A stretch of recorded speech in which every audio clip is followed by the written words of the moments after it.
Welcome to Furman Panipahan Channel. Hai teman-teman, bulan Juni 2023 adalah tahun ke-9 atau periode kedua tahun keempat Joko Widodo memimpin bangsa Indonesia.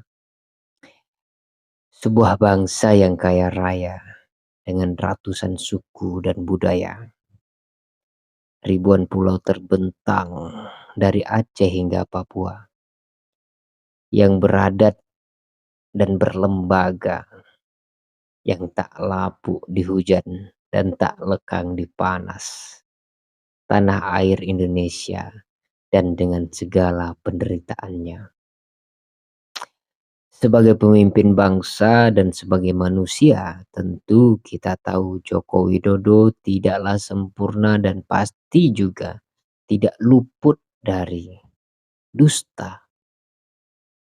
Oleh karena itu, pada tahun 2021 silam, Jokowi diberi julukan The King of Lip Service atau Raja Basa-basi.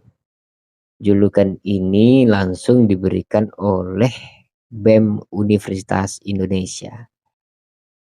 Pada tahun yang sama, mahasiswa UGM Universitas Gadjah Mada beri ucapan selamat kepada Joko Widodo sebagai juara umum lomba ketidaksesuaian omongan dengan kenyataan. Banyak orang yang berkata bahwa para pemimpin kita tidak semua bejat. Tentu kita pasti tahu yang bejat itu hanya mereka yang tertangkap. Seperti hari ini masih berjalan kasus janggal soal uang pajak 300 triliun. Ada juga yang mengatakan kasus ini sudah gantung.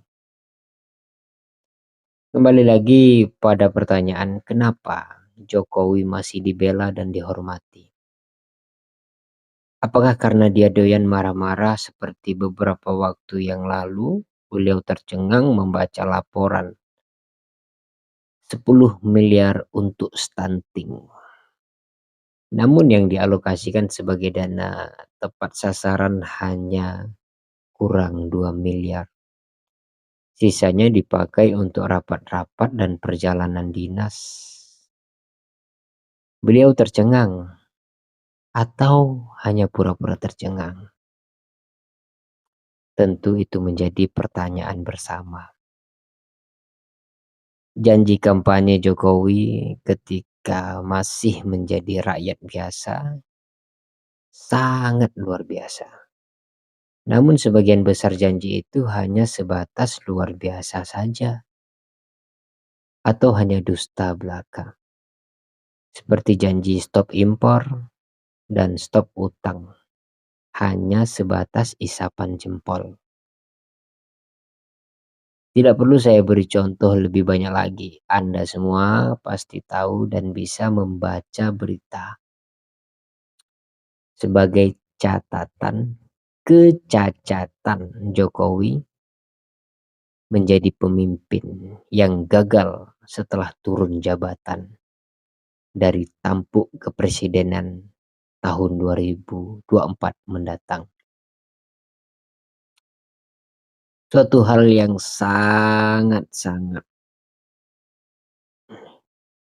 kita sayangkan di akhir masa jabatan kepresidenan, Joko Widodo tidak berupaya melakukan evaluasi dosa-dosa dari janji-janjinya yang terlupa.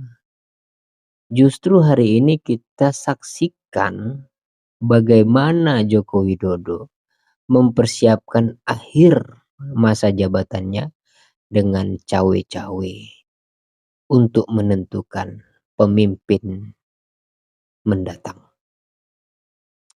Suatu hal yang sangat konyol, akan tetapi itu terjadi dan kita semua telah mendengar dan menjadi saksi bahwa Jokowi berkata akan cawe-cawe dalam penentuan kepemimpinan mendatang. Hal ini pasti konyol, karena beliau harusnya di akhir masa jabatan itu melakukan evaluasi sebagaimana kita dalam menegakkan sholat 5 waktu misalnya. Di setiap selesai sholat kita beristighfar, memohon ampun, karena bisa jadi di saat sholat kita mengingat sesuatu. Akhirnya sholat itu tidak sempurna dan kita beristighfar di akhir sholat. Akan tetapi hal itu tidak terjadi pada Jokowi. Menjelang akhir jabatannya atau berakhirnya masa jabatan, justru dia memperlihatkan dirinya sebagai petugas dari suatu kelompok, dari suatu bangsa yang besar, bukan dari suatu bangsa yang besar, yang kaya raya, berbangsa, berlembaga itu. Suatu hal yang sangat-sangat disayangkan. Di akhir masa jabatan, di akhir masa kekuasaan Jokowi, memperlihatkan dirinya sebagai petugas partai, yang mana salah satu tugasnya adalah mendukung calon yang akan dipersiapkan. Masihkah perlu dibela dan dihormati? Silakan jawab sendiri.